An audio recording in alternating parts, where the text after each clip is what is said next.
প্রিয় দর্শক, একটা বাসা ভাড়া করে থাকতেন একটা মেয়ে। হঠাৎই সেই বাসার মালিকের কোন নজর গিয়ে পড়লো সেই মেয়েটার উপর। সেই মেয়েটাকে দিয়ে তার স্বার্থ হাসিল করার পর সেখান থেকে এই মেয়েটা এসব অসামাজিক কাজে লিপ্ত হলো। প্রিয় দর্শক, নিশ্চয়ই থাম্বনেলটা থেকে বুঝতে পারতেছেন আজকের ভিডিওটি কি বিষয়ে। সম্পূর্ণ এই বাস্তব জীবনের গল্পটা শুনলে আপনারা এই মেয়েটার পুরো ঘটনাটি বুঝতে পারবেন। চলুন প্রিয় দর্শক, না টেনে সম্পূর্ণ গল্পটা শুনবো। তার আগে অবশ্যই চ্যানেলটি সাবস্ক্রাইব করে রাখবেন প্রতি মুহূর্তের এমন গল্পগুলো পেতে। তো আমি একটু ধারাবাহিকভাবে শুনতে চাই, মানে একেবারে ছোটবেলা থেকে যেখান থেকে বলার ইচ্ছে আছে। আপনার জন্ম জেলা কোথায়? আমার জন্মস্থান চিটাগাং, আমি ওখানে জন্মগ্রহণ করি। আর আমার দেশের বাড়ি হচ্ছে ময়মনসিংহ। জি। আমার বাবা মা ময়মনসিংহে থাকেন, তো ওরা বিয়ের পর ওখানে সেট হয়ে যায়। বিয়ের পর ময়মনসিংহ থেকে ওরা চিটাগাং সেট হয়ে যায়। আচ্ছা। ওখানে আমার বাপ মা ওখানে থাকে। আমরা হচ্ছে আপনার 5 বোন 4 ভাই। 5 বোন 4 ভাই। আপনার পজিশন? আমি হচ্ছে বোনদের মধ্যে 4 নাম্বার। আমার ছোট একজন আছে, আমার বড় 3 জন। জি। 9 ভাই বোনের মধ্যে আপনি হচ্ছেন 4 নাম্বার। জি জি। তো ওখানে আমি যখন আমার 7-8 বছর বয়স, 8 বছর না ধরেন 6 থেকে 7 বছর বয়স, তখন আমরা ওই দেশ থেকে চলে আসি। জি। আমাদের ওখানে জমি জমা সব বিক্রি করে আমরা ময়মনসিংহে চলে আসি।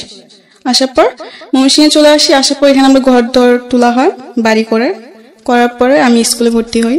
ঠিক আছে। এর মধ্যে বলে রাখি, আমার আব্বু, যেহেতু আমার কোনো বড় ভাই নেই, আমার আব্বু পুরা সংসার দায়িত্ব। আচ্ছা, কি করতেন উনি? পেশায় কি ছিলেন? উনি আপনি রাঙামাটি এখনো করে, সেই কাজটা সে এখনো করে। রাঙামাটি হচ্ছে আপনি পাহাড় থেকে এরা বাঁশ কেটে দিবে, ওই বাঁশটা নিচে নামায় ট্রাকে ভরে এটা মানে বিভিন্ন জায়গায় পাঠানো হয়। আচ্ছা, এই কাজটাই মূলত করেন? হ্যাঁ, আমার বাবা এটা করে। আর এতে তার রোজ ইনকাম হচ্ছে আপনার 1000-1200-1500 টাকা রোজ ইনকাম হয়। ঠিক মতো করতে পারলে, তুমি না করতে পারে তাহলে খুব কম হয়। আচ্ছা। এই দিয়ে আমার ফ্যামিলি সংসার চলে আর কি। তো আমার বাবাও তো এত বড় সংসার, আমরা 9 ভাই বোন, ধরতে 11 জন টোটালি ফ্যামিলিতে। তো যাই হোক, টোটালি ফ্যামিলিতে 11 জন।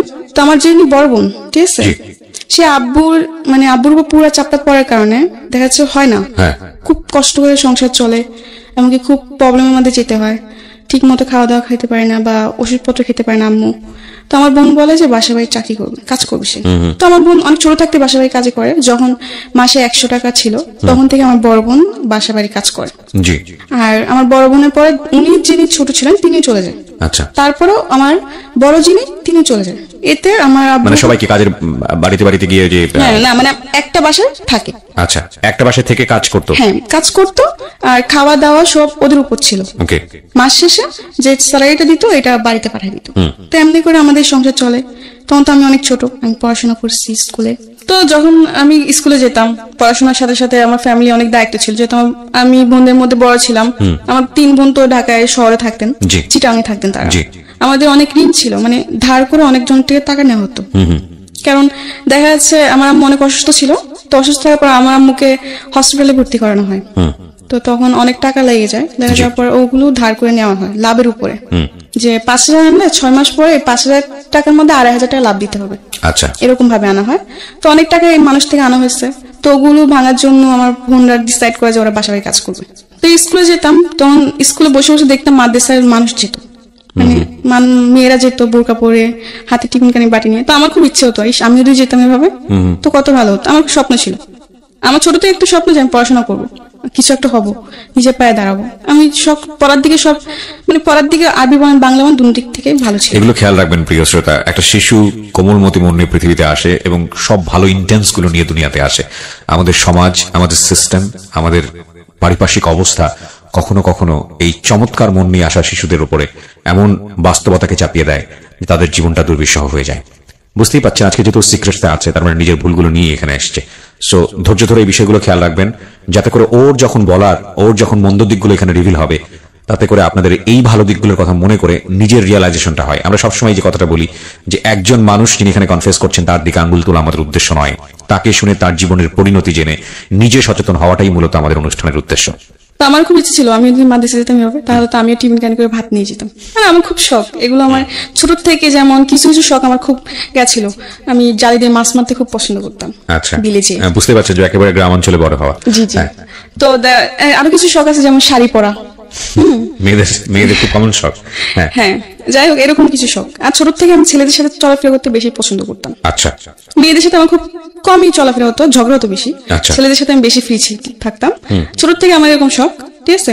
তো আমি স্কুলে পড়ার পর এক পর্যায়ে আমি আমার আম্মুকে বলি যে আম্মু আমি স্কুলে পড়বো না, মাদ্রাসায় পড়বো। তো আমার আম্মু এটা শুনে অনেক খুশি হয় যে মাদ্রাসায় পড়বে, এটা তো খুব ভালো কথা। আমার মারও খুব ইচ্ছে যে আমার মেয়ে বা ছেলে মাদ্রাসায় পড়বে, একটা ভালো কিছু হবে, এটা আমার খুব শখ। জি। যার জন্য আমার 2 ভাইকে এখন মাদ্রাসায় ভর্তি করানো হয়েছে। আচ্ছা।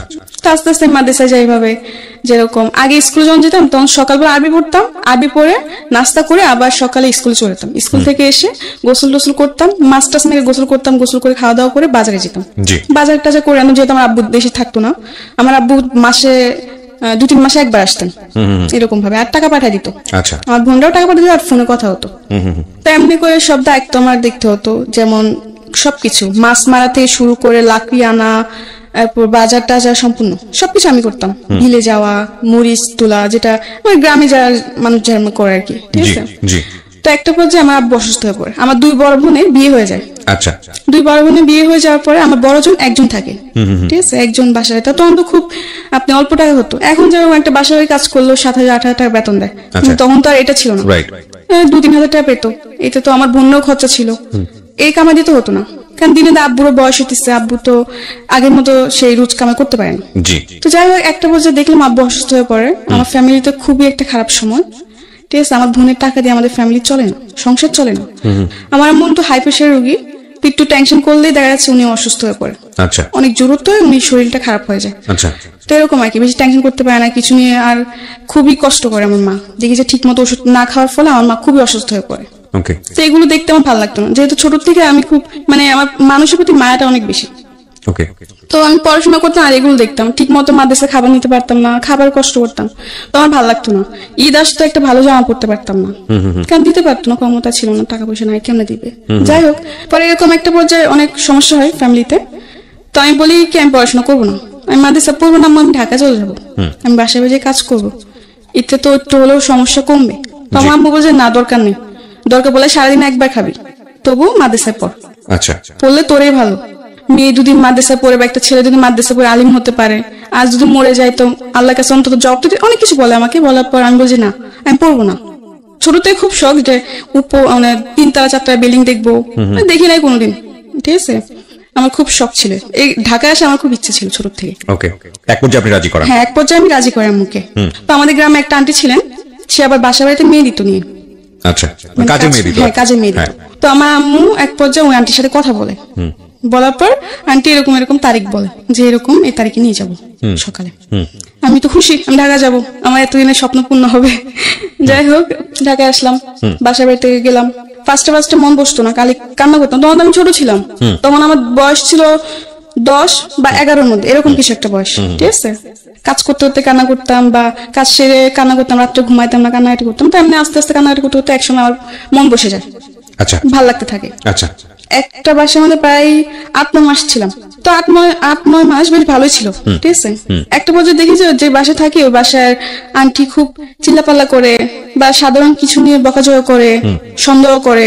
আর ওই বাসাটা আমাদের কিরকম ছিল যে উনি আবার ওরা গ্রামের ঢাকার মিডিল ক্লাস ফ্যামিলি, বেশি বড় লোক না ওরা, খুব ওদের মার্কেটে একটা দোকান ছিল, ওটা দিয়ে আর কি চলতো। তো ওদের বাসায় আমি কাজ করতাম, আমার বেতন ছিল মাত্র 1500।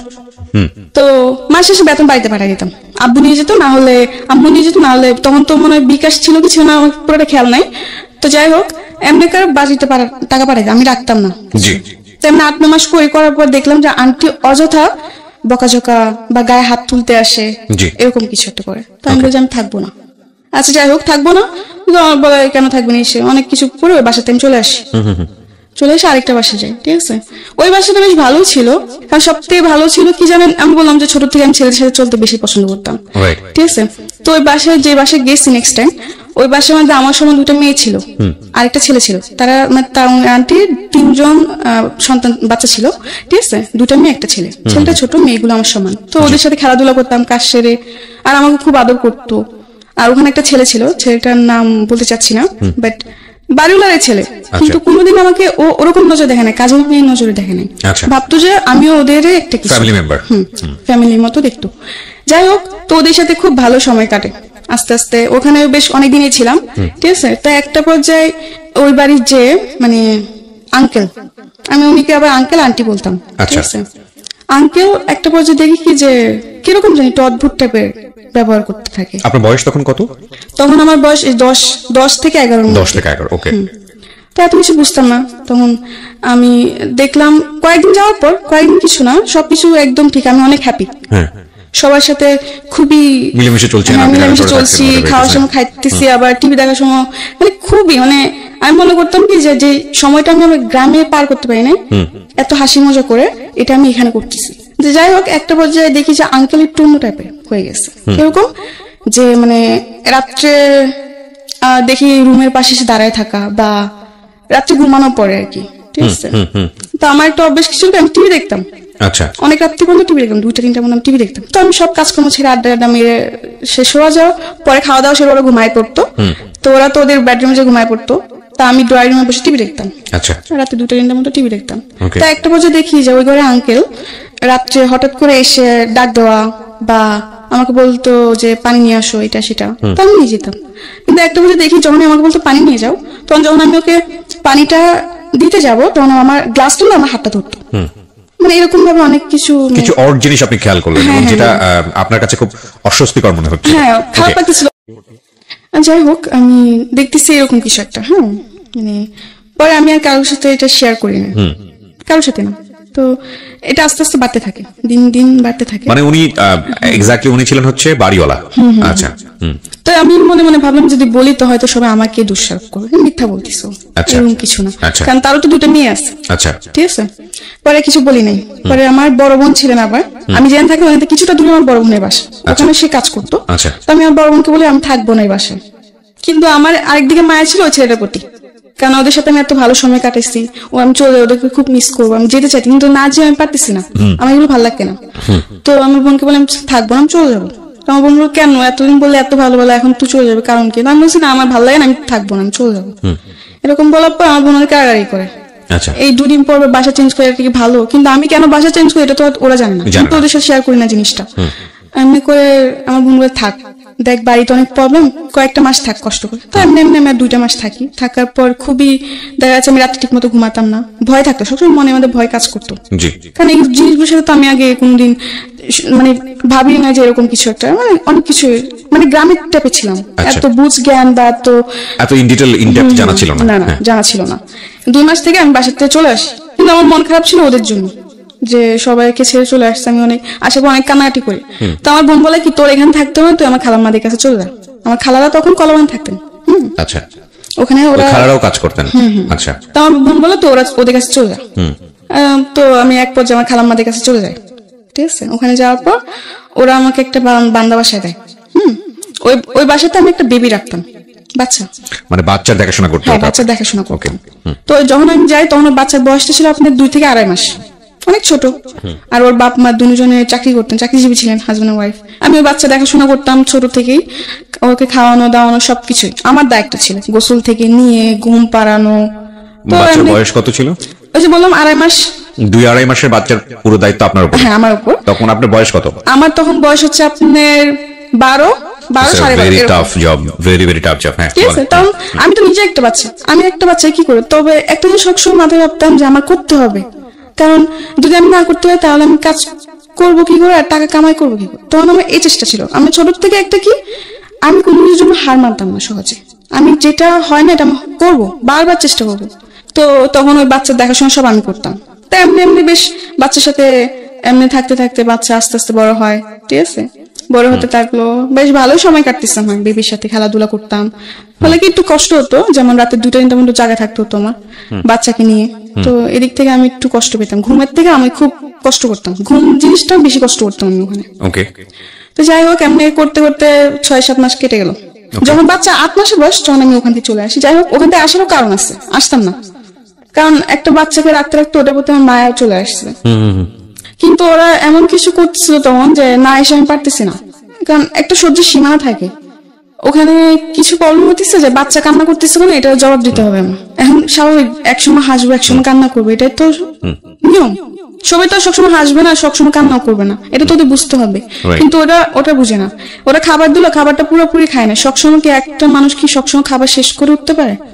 এটা বুঝবে না, বলে কি তুই বাচ্চাকে ঠিক মতো খাবার দাবার করাস না, এই করাস না সেই করাস না, অনেক কিছু। মানে এগুলো নিয়ে আমার সাথে অনেক মানে খারাপ ব্যবহার করতে থাকে, অনেক রাফ ব্যবহার করে আমার সাথে। তো এগুলো আমার ভালো লাগে না। তখন তো আমি বেশ একটু হলো বড় ছিলাম, তো আমার এগুলো অনেক খারাপ লাগতো যে গরিব হয়েছে বলে এত অবহেলা, আমার এগুলো ভালো লাগতো না। পরে আমি কি করি, কিছু বলি না। তো একদিন বাচ্চাকে গোসল করাতে নিচ্ছে, হ্যাঁ, গোসল করা নেওয়ার পরে আমি একটা জিনিস ভুলে আনি নাই। গোসল করাতে নিতে হলে শ্যাম্পু, সাবান, তয়লা, অনেক কিছু, গোসলের যা যা আয়োজন সবকিছু আমার তৈরি করতে হতো। তো ওদিন আমি একটা জিনিস ভুলে আনতে মন নেই, ঠিক আছে। ওইটার জন্য ওই আপু আমার গায়ে হাত তুলতে আসে, আমাকে মারতে আসে। মারে নাই, ওর মা ধরে ফেলে, কিন্তু ওদিন আমার গায়ে এমন ভাবে নখ দিয়ে ধরে যে আমার পুরো নখের খামচি লেগে রক্ত বের হচ্ছে আমার হাতের থেকে। আচ্ছা যাই হোক, পরে আমার কান্নাকাটি করি। তখন আমার খালাম্মাকে ফোন দিই, আমি থাকবো না। কেন থাকবি না? যে আমাকে মারতে আসছে। কেন মারতে আসছে? এই কারণ। তখন বলছে হয় এরকম মাঝে মধ্যে, থাক, এগুলো হয়। আমি বলছি না, আমি থাকবো না। এগুলো হয় মানে আমি এতদিন ধরে থাকি, এখন একটা ভুল হচ্ছে দেখে আমাকে মারতে আসবে, এটা কোনো কথা? আমি রেগে যাই। তখন খালাম্মা বলছে আচ্ছা ঠিক আছে, যা, থাকবি না তো থাকার দরকার নেই। এখানে একটা বিষয় একটু ইন্টারাপ্ট না করলেই নয়, হয়তো অনেকে মন খারাপ করবেন আমার ইন্টারাপশন দেখে, কারণ গল্পের কন্টিনিউটি নষ্ট হয়। তারপর বিনীতভাবে বলছি, because this is very important. ছোট বাচ্চা যেসব কাজের লোক যারা টেক কেয়ার করে, তাদের কিন্তু শুধু ছোট বাচ্চার হ্যাসেলটা নিতে হয় না, আরেকটা ভয়াবহ রকমের হ্যাসেল আছে, সেটা হচ্ছে এই মায়ের হ্যাসেল। এই কারণে বলছি যে মা যদি প্রথম সন্তান হয়ে থাকে, খুব কনসার্ন থাকে তার উপর, বাচ্চাটার উপরে, এক। আর 2 নম্বর হচ্ছে মেডিকেলি আপনারা যদি যোগাযোগ করেন তাহলে দেখবেন ওই সময় শরীরে একটা হরমোন থাকে মায়েদের শরীরে, যেটা তাদের অনেক বেশি অ্যাংরি রাখে, অনেক বেশি রাগান্বিত রাখে। সো পান থেকে চুন খসলেই দেখবেন যে অনেক বেশি মেজাজ করছে। তো ওই হ্যাসেলটাও কিন্তু ওই কাজের লোকের উপরে গিয়েই পড়ে। সুতরাং বুঝতেই পারছেন ইটস এ ডিফিকাল্ট জব। আমরা মাদেরকে নিয়ে কথা বলি, কিন্তু যখন এটা ডাইভার্ট হয়ে কাজের মানুষের উপর চলে যায়, তখন কিন্তু সেটা আরো ভয়ানক আকার ধারণ করে। এবং 12-13 বছরের ছোট্ট একটা কাজের মেয়ে, তার কিন্তু এই জিনিসটা বোঝার বিষয় না। সো খুব স্বাভাবিকভাবেই তার উপরে হ্যাসেলটা অনেক বেশি হয়, যেটা ওর জায়গা থেকে কিছুটা হলেও আমার কাছে মনে হচ্ছে যে এরকম হলেও হতে পারে। হ্যাঁ বলেন। তারপর পরে আমার খালাম্মাকে আনার পর আমার খালাম্মা বলে থাক। আমি বলছি আমি থাকবো না, আমার এগুলো ভালো লাগে না। আমার বাচ্চা রাখতে খুব কষ্ট হয়, আমার ঘুমে খুব কষ্ট হয়। আমি দেখা যাচ্ছে বাচ্চা রাখতে রাখতে বিকাল 4টা-5টা বাজে, আমি দুপুরে খাবার খেতে পারি না। বাচ্চা ঘুমালে তবে আমার খেতে হবে, ঠিক আছে। এখন বাচ্চা না ঘুমালে এমন দিন যায় 4টা-5টা বাজে আমি দুপুরে খাবার খেতে পারি না।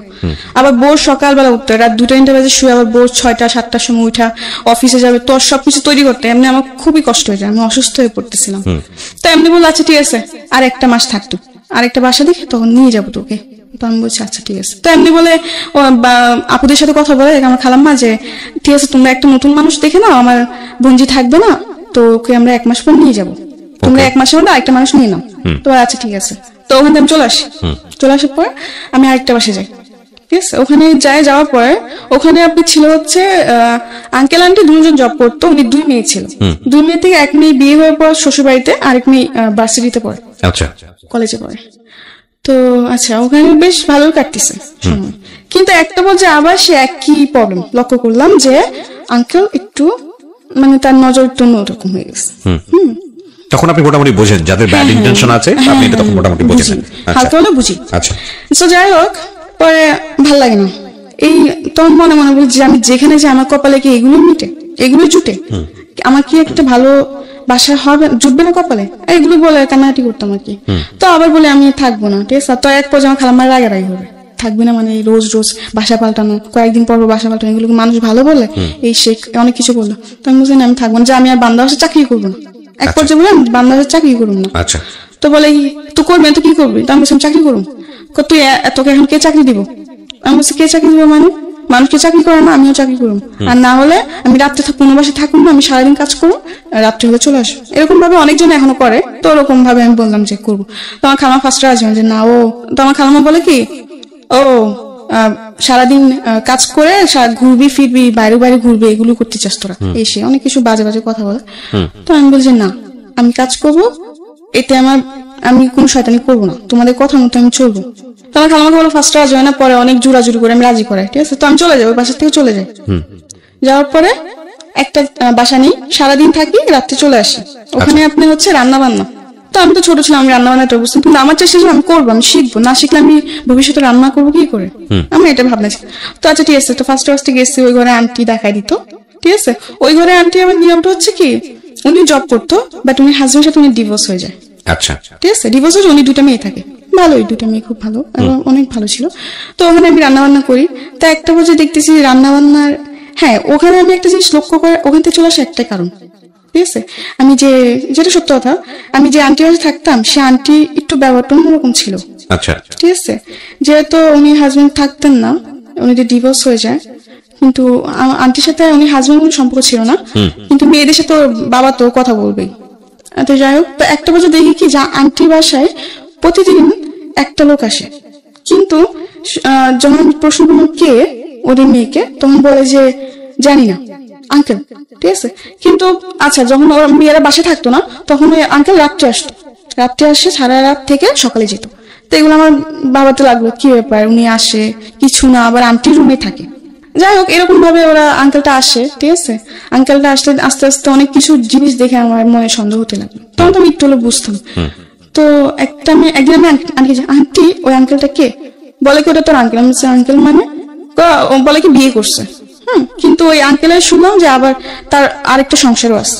আচ্ছা, আমি কিছুটা হলে বুঝতে পারছি যে যেগুলো হচ্ছে সেগুলো ঠিক না, কারণ আঙ্কেল একটা সংসার আছে, আঙ্কেল হয়তো আরেকটা বিয়ে করছে বা আপনার কাছে ভালো লাগছিল না বিষয়টা? ভালো লাগতেছিল না। তো আমি বলি কি আমি এখানে থাকবো না, কারণ ওইখানেও সমস্যা হয়। হ্যাঁ, ওখানে সমস্যা বলতে কি ওই আঙ্কেল ছাড়া আরো অনেকজনে আসে। আচ্ছা, তো আপনার কাছে পরিবেশটা ভালো লাগেনি, তো আপনি ওখানে চলে গেছি। যাই হোক, যাওয়ার পর আমি বলি কি যে আমি আর বাসায় কাজই করবো, আমি চাকরি করবো, আমি গার্মেন্টস করবো, আর যে কোনো একটা চাকরি করবো। বলে কি এত ছোট মেয়েকে গার্মেন্টস চাকরি দিবে না, এটা সেটা ওইটা তুই পারবি না। তো আমার খালাম্মার সাথে একটা মেয়ে থাকতো, সে আবার গার্মেন্টসে চাকরি করতো। তো আমি বললাম কি আপু তুমি না আমার জন্য একটা গার্মেন্টস চাকরি দেখো, আমি না তোমার সাথে চাকরি করবো। ও বলে কি আচ্ছা ঠিক আছে দেখবো না, এমনি বলে কি আচ্ছা ঠিক আছে দেখবো না। এমনি 1 মাস কেটে যায়, মানে সিরিয়াসলি নেন আর কি? না, সিরিয়াসলি নেন জিনিসটা। তো কেটে যাওয়ার পরে আমি কোনো চাকরি টাকরি করি না, এমনি 1 মাস কাটলো, 2 মাস কাটলো। 2 মাসে আমার খালাম্মা আমার কাছে 5,000 টাকা ধার পেয়ে যাবে। তার কারণে খাওয়ার বিল দিতে হতো, খাওয়া থাকা 2,500 মাসে দিতে হতো। তো এমনি 2 মাস আমি পুরো বসা, আমার বাড়িতে টাকা পাঠাতে পারতেছি না। ঠিক আছে, আর দ্বিতীয়ত হচ্ছে আব্বু ঠিক মতো কাজ হচ্ছে না, কাজ বন্ধ, অনেক সময় দেখা যাচ্ছে কাজ বন্ধ থাকে, গাড়িগুলো অফ থাকে। 2 মাস পরে কোনো চাকরি হয় নাই, আমি খুব চিন্তায় পড়ে গেছি। এত টাকা বাড়িতে প্রবলেম সাইডে, খালাম্মা এত টাকা পাবে কোথা থেকে, কি দিব না দিব, মাথা পুরো নষ্ট। তো একটা পর্যায়ে একটা হসপিটালে চাকরি আসে, মানে হসপিটালে দেখাশোনা করার জন্য এরকম একটা চাকরি আসে। তো আচ্ছা আমি কাগজপত্র জমা দিই, আমার জমা নিবন্ধন কার্ড ওখানে জমা দিই। আমি তো খুশি, যাই হোক একটা তো কাজ পাইছি। তখন ওখানে স্যালারি ধরছে আপনি 10,000, আমি তো আরো খুশি। যাই হোক 10,000 টাকা স্যালারি পর মাসে 5,000 টাকা বাড়িতে পাঠিয়ে দিবো, আর 5,000 টাকা আমার নিজের জন্য রাখবো, আমি বেশ ভালোই। তো ঠিক আছে, ওখানে জবটা নিশ্চয় হয়েছে 8 ঘন্টা করে ডিউটি। আচ্ছা, তো আমি যেখানে থাকতাম ওখানে 3-4 জন নিশ্চয়ই এই একই কাজ। তো আমরা একই সাথে যেতাম, একই সাথে এমনি 1 মাস করে জবটা। ঠিক আছে, করার পরে বাড়িতে বেশি প্রবলেম ছিল, তো 1 মাসে যা কামাই করছি ওই টাকাতে বেশিরভাগ আমি বাড়িতে পাঠিয়ে দিছি। পরে আমার কাছে ফোন ছিল না, তো একটা ফোন কিনলাম। তো এতে তো আমার খালাম্মার টাকা দেওয়া পড়ে নাই। তো এই 3 মাসের মধ্যে কত টাকা জমে গেছে। এরপরে একটা প্রবলেম হলো, চাকরিটা চলে যায়। আমি ছাড়ি না চাকরিটা, মানে যারা এটা কিন্তু একটা আপনি একজনের ডিলের মাধ্যমে এটা আনা হয়। ঠিক আছে, বিভিন্ন জায়গায় দেয় কি লোক। তো ওদের মধ্যে একটা কি জানি প্রবলেম হওয়ার কারণে আপনার চাকরি চলে যায়। হ্যাঁ, আমরা সবার চাকরি চলে যায়, যারা চাকরি দিয়েছিল তাদের সবার চাকরি চলে যায়। তখন আমি আবার বসা। ঠিক আছে, আবার বলে রাখি এই চাকরির মাধ্যমে ঠিক আছে একটা ছেলের সাথে আমার পরিচয়। ওই যে বললাম ফোন কিনছি, ঠিক আছে, ফোন কেনার পর টাচ ফোনে কিনছি, কম দামি আর কি। ফোন কিনছি, পর আমার ফোনে প্রবলেম, আমি কারণ বাজার নিয়ে গেছি, ছেলেটার দোকানটা কারণ বাজার, ফোন সার্ভিসিং এ করে, আবার দেখা যাচ্ছে ফোনে গান টান লোডেও দেয়। এরকম একটা। তো ওই ছেলের কাছে যাই। ঠিক আছে, তো দিন টাচ ফোন মেমোরিতে প্রবলেম, সেটে ফ্লাশ দিতে হবে, পুরা সেট বাইরের সেট হয়ে গেছে। তো ওই দিন আমার কাছে টাকা শর্ট ছিল, 250 টাকা আমার ফ্লাশে ছেলেটা। তো যাই হোক ওই ছেলেটা কি করলো, আমার ফোন টোন পুরো ঠিক করে দিছে। ঠিক আছে, তো আমার কাছে টাকা পাবে হচ্ছে 450 টাকা পাবে, কিন্তু ওদিন আমার কাছে টাকা ছিল হচ্ছে 200। আচ্ছা, তো এখানে আরো অনেক টাকার পার্থক্য না। তো আমি ছেলেটা বললাম কি আচ্ছা ভাইয়া শুনেন, আমি তো পুরো টাকা আনি নাই, আপনি ছেলেটাকে ফার্স্ট টাইম বলছি জানেন ভাইয়া এত কিছু করতে হবে না, জাস্ট আপনি আমার ফোনটা ঠিক করে দেন হালকা ভাবে, যেন আমি কিছু চলতে পারি, পরে আমি ঠিক করবো, আমার কাছে টাকা নাই বেশি। তো ছেলেটা বললো কি সমস্যা না, আমি আপনি ঠিক করে দিই, আপনি পরে যে পরে টাকা দিয়ে দিন, এমনি বলে পরে আমি নাম্বারটা দিই, নাম্বারটা দেওয়ার পর আমি বাসায় চলে আসি। আসার পর 2 দিন পর ছেলেটা আমাকে ফোন দেয়। ছেলেটা ফোন দেওয়ার পর আমাকে ভালো মন্দ জিজ্ঞাসা করে, আমি কে বল এরকম তো পরিচয় দেয় কি। তো আমি বলছি আচ্ছা, তখন বললাম হ্যাঁ আমি ভালো আছি। এমনি আস্তে আস্তে ওর ফোন দেয়। ঠিক আছে, তখন আমি কোনো ছেলের সাথে কথাবার্তা বলতাম না, আমি আমার গ্রামে একটা ছেলেকে লাইক করতাম, আচ্ছা আচ্ছা পছন্দ করতাম আর কি, কিন্তু গুলি প্রকাশ করি নাই। তো যাই হোক ওই ছেলেটা আমাকে ফোন দিতে থাকে এমনি আস্তে আস্তে। তো আমিও কথাবার্তা বলতে আমার খুব ভালো লাগতেছিল তখন।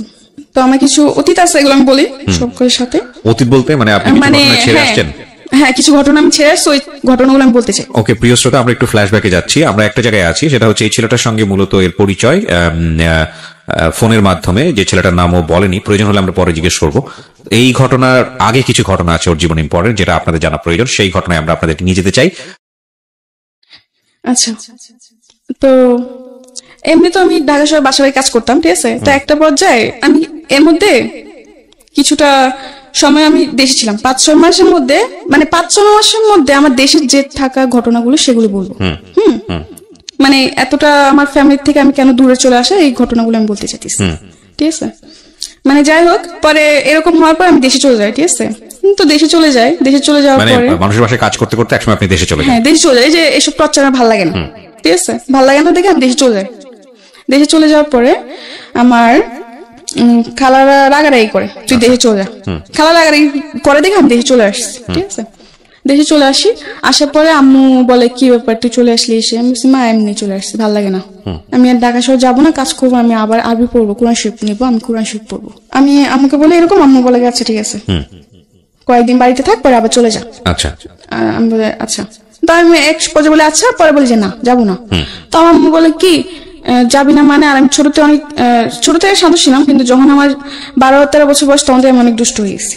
দুষ্ট বলতে কি, গ্রামে যাওয়ার পরে এদিক দৌড় মারতাম, ওদিকে দৌড় মারতাম, একটু হলো তো আমি বড় হয়েছি, দুরন্ত ছিলেন আর কি। হ্যাঁ, দুরন্ত ছিলাম। মানুষ এটা বলতো ওটা বলতো, গ্রামে তো দেখা যাচ্ছে 12 বছর মেয়ে অনেক বড় হয়ে যায় তাদের জন্য।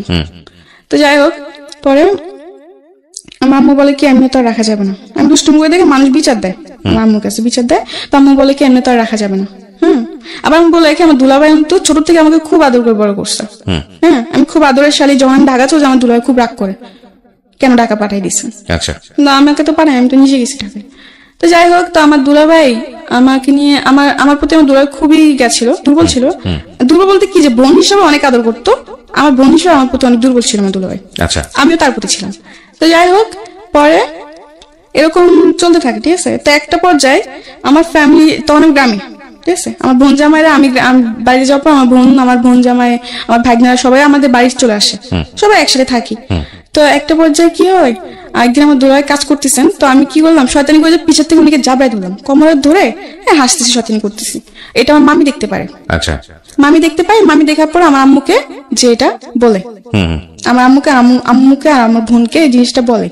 বলার পর ওই জিনিসটা একটু স্বাভাবিক ভাবে নেয় না, জিনিসটা অন্য নজর ভাবে। মামি অন্যভাবে বলে, অন্যভাবে নেয়, এটা স্বাভাবিক, বুঝছেন। তো বলার পরে এগুলো নিয়ে আস্তে আস্তে দেখি আমার বোন জামাই আর আমার বোন ঝগড়া করতে শুরু করে। মানে সবাই এটা ডাউট যে আমার বোন জামাইয়ের সাথে আমার কোনো সম্পর্ক আছে, কোনো খারাপ সম্পর্ক আছে বা এরকম কিছু, কিন্তু আসলে তো তা না। যাই হোক, এরকম করতে করতে এক পর্যায়ে আমার বোন আর বোন জামাইয়ের মধ্যে খুবই প্রবলেম ক্রিয়েট হয়, ঠিক আছে। খুবই ঝগড়াঝাটি, কি একটা জানি অবস্থা বলার বাইরে। তো আমার বাপ মা এগুলো দেখে বলে কি আমাকে বিয়ে দিয়ে দিবে। বিয়ের এই 12-13 বছর বয়সে, হ্যাঁ 12-13 বছর বয়সে আমাকে তারা বিয়ে দিয়ে দিবে। তো আমার বোন জামাই বলে যে না, এই বয়সে ওকে কেন বিয়ে দিবেন, ওর বড়জন বাকি, মানুষ তো খারাপ বলবে যে ছোটটা বিয়ে হয়েছে বড়টা বিয়ে হয় না, তার মানে ছোটটা নিশ্চয় কোনো প্রবলেম আছে। তো আমার বোন জামাই ফার্স্টে রাজি হয় না। আমার মা বলে কি যে না, বিয়ে দিব, কারণ ওদের সন্দেহ যে আমাকে যদি বিয়ে না দেয় তাহলে হয়তো আমি আমার বোন জামাইয়ের সাথে বিয়ে যাবো। আচ্ছা, আমার বোনের সাথে আমরা বিয়ে করে ফেলো, এরকম একটা কিছু, এটা আমার বোনের জীবনটা নষ্ট হয়ে যাবে। তো যাই হোক, তো অনেক চাপের মধ্যে, ঠিক আছে, আমার এই বিয়ে করতে হয়। আমার পরে একটা বিয়ের কথা আসে, ওই ঝগড়াঝাটির মধ্যে একটা বিয়ের প্রস্তাব আসে আমার জন্য। আমার মামা দেখে বলে রাখে, তো আমার মামা বিয়ের প্রস্তাবটা নিয়ে আসে, ঠিক আছে। কিন্তু যার সাথে আমার বিয়ের প্রস্তাবটা আনা হয় সে আমার থেকে অনেক বড়, আমার থেকে অনেক বয়স বেশি, তার হয়তো আমার 2 জন্মে বড় হবে, অনেক বয়স। তো যাই হোক, সবাই দেখে শুনে কথাবার্তা বলে তারা রাজি।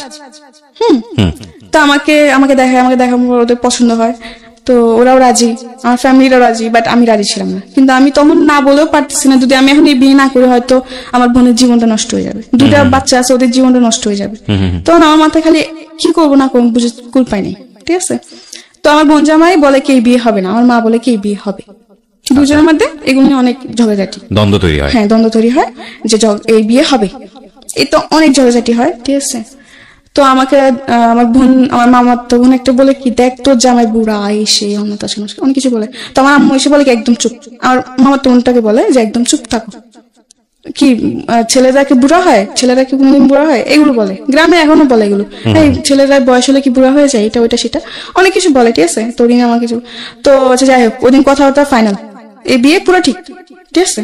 আমার তো একবার জানার চেষ্টা করেন যে আমি এই বিয়েতে রাজি কিনা, আর তখন রাজি না হওয়ার পর ছাড়াও তো উপায় ছিল না আমার। আচ্ছা, যাই হোক, পরে আমি এই বিয়ের জন্য আমার কথাবার্তা শেষ, তো কথাবার্তা শেষ, বিয়ের ডেট সব ফিক্স, 1 সপ্তাহের মধ্যেই বিয়ে। এর মধ্যে ওরা চলে যাওয়ার পর পরের দিন আমার বোন জামাই বলে কে বিয়ে হবে না, আর যদি জামাই আসে তো জামাইকে রাস্তা থেকে পা ভেঙে আবার বাড়িতে ফিরাই দিব। আপনার বোন জামাই? হ্যাঁ, আমার বোন জামাই বলে। এতে মানুষ আরো সন্দেহ করে যে কি ব্যাপার, সেটাই তো, হ্যাঁ, যে ওকে বিয়ে হতে দিবে, তার মানে নিশ্চয়ই কিছু আছে। তো আমি আমার বোন জামাকে বলে, থাক দুলা ভাই, আপনি কিছু করতে হবে না, আমি এই বিয়েতে খুশি। আমার বোন জামাকে ডেকে নিয়ে বলে, মটটপ খেয়ে এসে ডেকে নিয়ে আমাকে বলে কি, তুই কি এই বিয়েতে রাজি, তুই বিয়েতে খুশি? আমি বলছি হ্যাঁ, আমি অনেক খুশি, আপনি এসব নিয়ে আর গ্যাঞ্জাম করেন না, থাক, আমি চাই না কোনো গ্যাঞ্জাম। তো এগুলো বলার পর অনেক কিছু বলে, আমার বাপ মা বলে তুই ভাইবা চিন্তা বল, তুই তো খুশি? আমি বলছি হ্যাঁ আমি খুশি, কারণ তখন এছাড়া আমার উপায় ছিল না, ঠিক আছে, এছাড়া আমার কোনো উপায় ছিল না। আমার বোনের সংসার বাঁচানোর জন্য আমার এমন 10টা বিয়ে করতে, আমার তখন করতে হবে, কিছু উপায় ছিল না, কারণ আমি তখন ছোট থেকে বললাম যে আমার সংসার ভেঙে যাচ্ছে, হ্যাঁ এই বিয়ে না করলে আমার বোনের সংসার ভেঙে যাবে, আবার এটা করলেও ভেঙে যাবে, কিন্তু আমার বাবা মা এক কথা এই বিয়ে হবে, আর আমার বোন জামাই এক কথা হবে না, মানে দুজনের মধ্যে এগুলো নিয়ে অনেক। ঠিক আছে, তারপর কি হলো? যাই হোক, পরে এই বিয়ে হয়, ঠিক আছে, কিন্তু আমার বিয়েতে কাবিন না হওয়ার কারণ হচ্ছে যে আমার বয়স হয়নি, কাবিন দেওয়ার মতো বয়স হয়নি, 18 বছর না হলে কাবিন হবে না। তো এমনি 2 দিন থাকে, 2 দিন থাকার পরে এখন মানুষ বলে কি যে, আমার বাপ মা বলতে যদি এখন জামাই ফিরাই দেওয়া হয় তো মানুষ তো খারাপ বলবে, জিনিসটা মানুষ তো খারাপ বলবে যে বিয়ে ভেঙে যে তোমার মেয়ে একটা বদনাম, ওই দিক থেকে বদনাম হয়ে যাবে। তো যাই হোক, কাবিন ছাড়াই বিয়ে হয়। তো ওরা বলে কি যে ঠিক আছে, যদি মেয়ে 18 বছর পূর্ণ না হবে তো তুমি বন্ধু কাবিন হবে না, আর 18 বছর পূর্ণ আমরা কাবিন দিব। তো এমনি করে সবার কথার উপর বিয়েটা হয়। কত বছর বয়সে বিয়ে হলো এটা? তখন আমি 13তে পড়তেছেন এই অবস্থায়, মানে 13 শেষের দিকে, মানে 14 এরকম কিছু একটা। ওকে, বুঝতে পারছেন ওর বয়স 17 পার হয়েছে, 18 পড়েনি এখন পর্যন্ত। ওর জীবনের অনেক ঘটনা এখনো বাকি, আমরা শুনবো, এবং এই বয়সে ওর বিয়ে হয়েছে। তো আমার বিয়ে হয়ে যায়, বিয়ে হয়ে যাওয়ার পর আমি শ্বশুর বাড়িতে যাই, ঠিক আছে। আবার বলে রাখি, আমার হাজবেন্ডের কিন্তু 6 ভাই 1 বোন, বোন মারা যায়, ওরা 6 ভাই থাকে, ঠিক আছে। তো 6 ভাই আমার 2 নাম্বার ছিল, সবার বড় আমি ছিলাম। হ্যাঁ, বয়সও তো ছোট, তো আমরা তো সবার বড় ছিলাম, সবাই ভাবি ভাবি বলতো আমাকে, কিন্তু তখন তো আমি কিছুই বুঝতাম না, গ্রামে কোনো কাজ কমে পারতাম না। আচ্ছা, রান্না বান্না কিছু, রান্না তো আমি পারতাম, কিন্তু লাকড়ি চুলা তো রান্না করা অনেক সহজ না, কঠিন, আগুন লেগে যাওয়ার ভয়। যাই হোক, বিয়ে করার পরে দেখলাম, হ্যাঁ এটা ঠিক যে আমি হয়তো মন থেকে মানতে পারি নাই, কারণ আমার প্রতিটা মেয়ের স্বপ্ন থাকে, তা আমার কিছু স্বপ্ন ছিল। পরে বিয়ে হয়ে যায়, বিয়ে হয়ে যাওয়ার পর শ্বশুর বাড়িতে যাই, ঠিক আছে। তো এমনি 1 মাস বেশ ভালোই কাটে। একটা মাস খুবই, মানে আমার আদর যত্ন কোনো দিক থেকে আমাকে সে কষ্ট দেয় নাই, আচ্ছা, ঠিক আছে। তো 1 মাস পর মেয়ে আসে, আবার বলে রাখি কিন্তু 2টা মেয়ে আছে, ওই 2টা মেয়ের বিয়ে হয়ে গেছে শ্বশুর বাড়িতে। আচ্ছা, মানে লোকটার বয়স কত থাকে তখন? তখন আপনি 40, মানে 50-এর কাছাকাছি। মাই গুডনেস, ওর হাজবেন্ডের বয়স ছিল 50-এর কাছাকাছি, এবং উনি, আপনি কত নম্বর ওয়াইফ ছিলেন ওনার? 4 নাম্বার। চিন্তা করে দেখেন অবস্থা। ওকে, বলেন তারপর। 4 নম্বর ওয়াইফ, কিন্তু এটা কেউ জানতো না যে ওর 3টা বিয়ে করছে আগে, সবাই কেউ জানতো না, সবাই এটা গোপন করছে, ঠিক আছে। ওকে, গোপন করে কেউ জানে না, সবাই জানে যে একটা বিয়ে করছে, বউ পালায় চলে গেছে, এই জন্য সে আরেকটা বিয়ে করে, এমনি তার একা থাকা যায় না, কেউ তো দরকার। তো যাই হোক, এমনি করে বিয়েটা করে। 1 মাস পুরোপুরি ঠিক। 1 মাস পর ওর মেয়ে আসে, তো মেয়ে আসে, আমি রান্না বান্না করি যেটুকু পারি, আমার ক্ষমতা যেটুকু, আমি রান্না বান্না করি। আর আমার হাজবেন্ড একটা অভ্যেস কি ছিল, ওর মেয়ে কোনো ছেলে সন্তান নাই।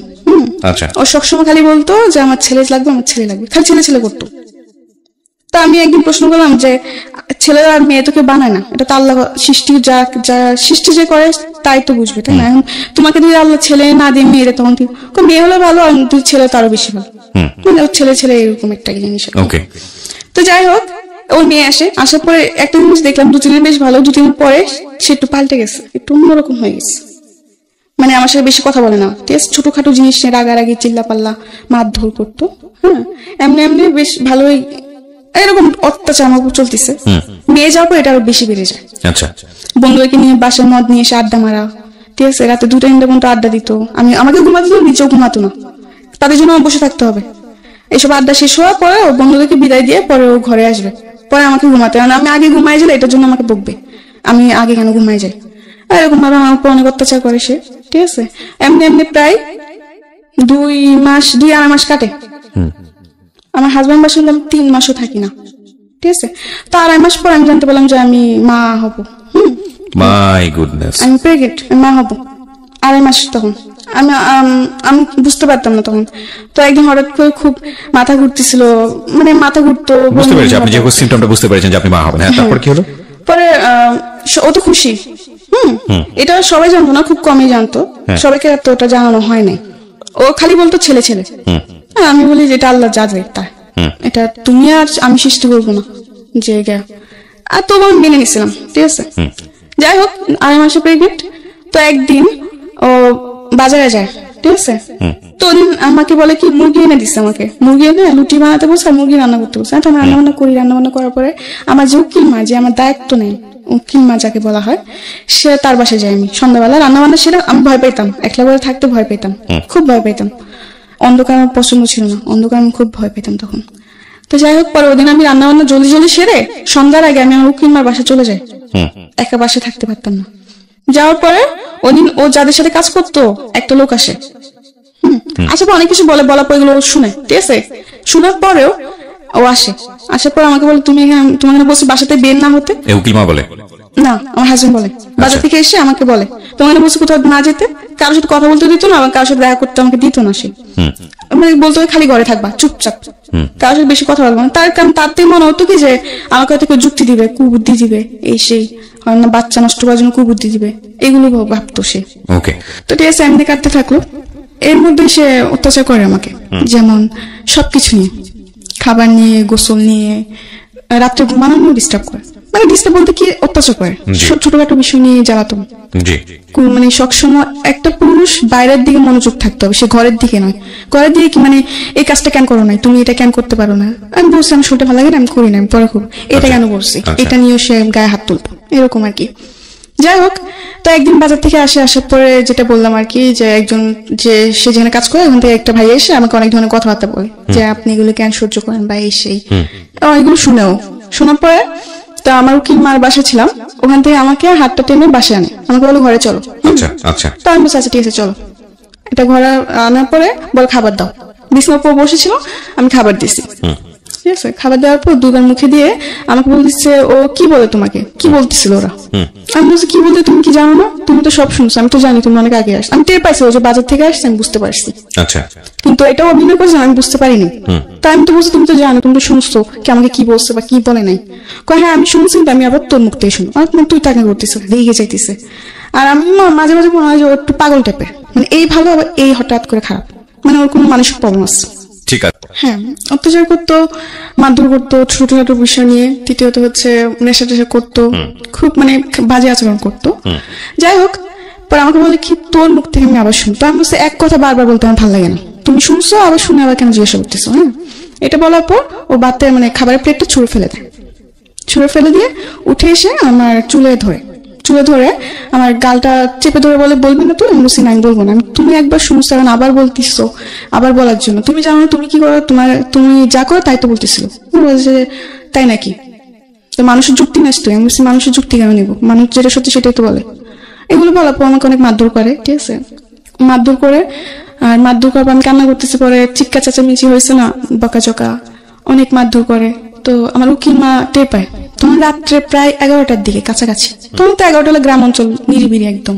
যাই হোক, অনেক মারধর করে পরে অনেকজন ধরতে আসলে তাকে মারতে যায়, তার কথা যে এখন যদি কেউ ধরতে আসো তো সবাই মার খাবা। আমার হাজবেন্ড বলে ওকে মেরে ফেলবো না, কেটে ফেলবো, আমার ব্যক্তিগত ব্যাপার, ও আমার বউ, ওকে আমার যাই করবো। হ্যাঁ, আর যাই হোক, তো আমার উকিল মা এসে বলে যে এই অবস্থা মারিস, মারার দরকার নেই, ও যা করছে, আচ্ছা ছোট ভুল হয়ে গেছে, বুঝতে পারি নাই। ও বলে কি না, ও মানুষের যুক্তি নেই। আর আমার উপর সন্দেহ করতো, ও ভাবতো যে অন্য কোনো ছেলের সাথে হয়তো আমার সম্পর্ক আছে, আচ্ছা এটা সন্দেহ করতো। আর ফোন দিলে ফোন চেক করতো যে আমি কোন ছেলের সাথে কথা বলি নাকি, যদি অন্য একটা নাম্বার দেখছে তাহলে কে, তো আমি কি জানি কে কোথা থেকে, আমি তো এরকম কিছু মানে জানি না, ঠিক আছে।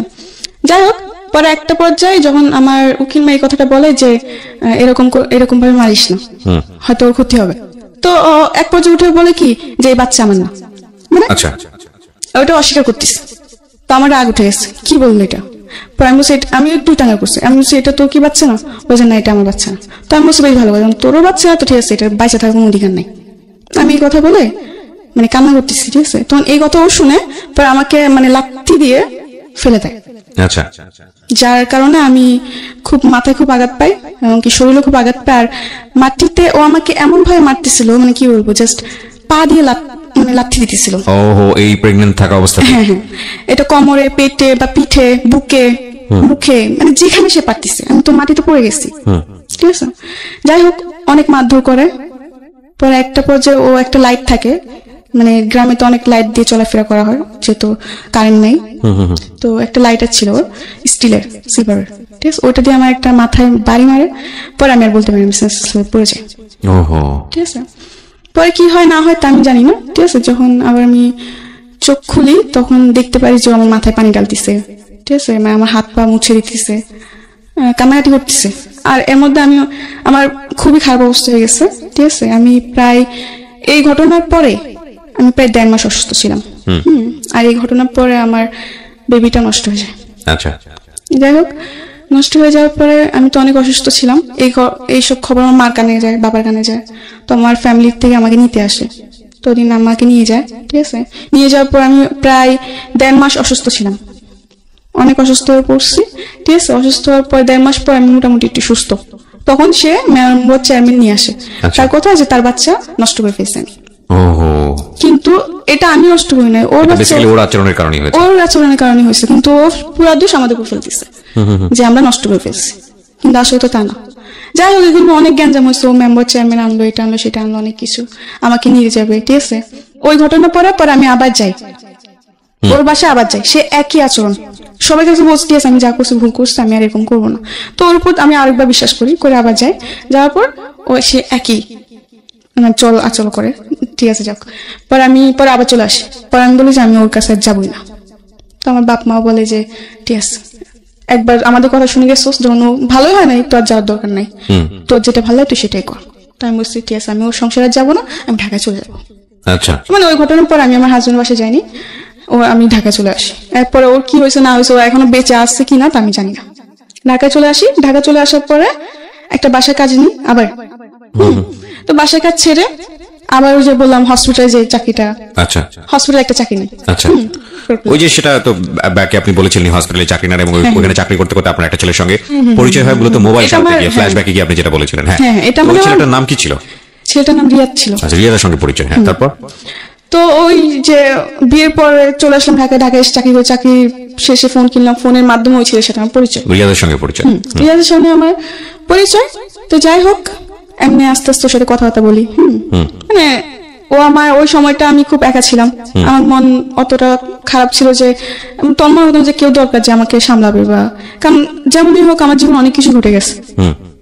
আচ্ছা, তো দেখতেছি ওকে আমি ওর সবকিছু বলছি, আমার যে আমার বিয়ে হয়েছে বা কিছু সবকিছু বলছি। তো আমাকে একটা কথা বললো কি, হ্যাঁ মানুষ জীবনে হতেই পারে, এটা কোনো ব্যাপার না। ও আমাকে এই সাহসটা দিয়ে আমার মন জয় করে নিচ্ছে যে ও আমাকে এতটা সাপোর্ট দিতেছে, মানে আমি ওর উপর একটু বিশ্বাস করতে শুরু করলাম। যাই হোক, আমি আস্তে আস্তে কথাবার্তা বলতে বলতে বলতে বলতে একটা পর্যায়ে ওকে অনেক ভালো লাগতে শুরু হলো আমার, ঠিক আছে। ওকে না দেখলে আমার ভালো লাগতো না, বা ওর সাথে কথা না বললে আমার ভালো লাগতো না, মানে অন্যরকম একটা অনুভূতি হয়ে গেছে ওর জন্য, ঠিক আছে। তো এমনি একদিন দেখা করলাম, এরপর আরেকদিন দেখা করলাম। যাক, পরিচয় হওয়ার পরে ওটাওটি 2 দিন দেখা করলাম, কয়েকদিন পর পরে দেখা করছি। 2 দিন দেখা করার পরে আরেকদিন দেখা করতে গেছি, ঠিক আছে। তখন আমাকে বলে কি যে চলো আজকে তুমি আমার বাসায় চলো। আমি বলছি কেন, আমি বাসায় কেন যাবো? বলে যে এমনি চলো না। আমি বলছি না, আমি যাবো না। তা ও বলে কি আজকে তুমি আমার বাসায় না, তাহলে ভাববে যে তুমি আমাকে লাভই করো না, সবকিছু টাইম পাস করতেছো, আমাকে এরকম বলতো। আমি বলছি টাইম পাস মানে আমি তোমাকে সত্যি লাভ করি। বলছে না, এটা প্রমাণ দাও। আমি তোমার বাসায় যাই, যেটা প্রমাণ হয়ে যাবে, এটা কোন ধরনের কথা? আচ্ছা, ও বলে কি জানা, যদি তুমি আমাকে লাভ করো তাহলে চলো, আর যদি লাভ না করো তাহলে তুমি বাসায় যেতে পারো। আমাকে 2টা অপশন দিচ্ছে। আচ্ছা, তা আমি বলছি আচ্ছা ঠিক আছে, যখন তুমি এটাই বলতেছো যে তোমার ভালোবাসা প্রমাণ দিচ্ছ, তোমার সাথে তোমার বাসায় যেতেই হবে, আচ্ছা ঠিক আছে, আমি তোমার বাসায় যাবো। এটা বলে ও আমাকে নিয়ে বাসে উঠলো। তখন খালি শ্যামলী নামই শুনছি, শ্যামলী কোন জায়গায় এটা আমি জানতাম না। তো ওদিনও আমাকে শ্যামলীতে নিয়ে যায়, বাসার নাম দিয়ে শ্যামলীতে নিয়ে যায়। আচ্ছা, শ্যামলীতে নিয়ে যাওয়ার পরে হোটেলে ঢুকবে, তখন আমি ঢুকতে চাইনি। আমি বলছি তুমি বলছো বাসা, এটা কোন জায়গায় নিয়ে আসলে? বলে এটা শ্যামলী। আমি বলছি এটা কার বাসা? কোটা বাসা, এটা হোটেল। তো আমি বলছি আমি এখানে যাবো না। তো যে আমার বাসা তো একটু প্রবলেম আছে, এই জন্য তোমাকে এখানে আনা। তো আমি বলছি না, আমি যাবো না, আমি বাসায় চলে যাবো, ঠিক আছে। তো সে একই ভাবে আবার বলতেছে তার মানে তোমাকে লাভ করো না, এগুলো বলে। তো যেহেতু আমি অপুতে অনেকটা দুর্বল ছিলাম, তো আমি বলছি না, আমি তোমাকে লাভ করি। তো আমি বলছি আচ্ছা ঠিক আছে, আমি যেতে পারি, কিন্তু একটা সত্য। তো আমাকে বলে কি সত্য? তো হ্যাঁ আমি যাবো, কিন্তু তুমি আমাকে প্রমিস করো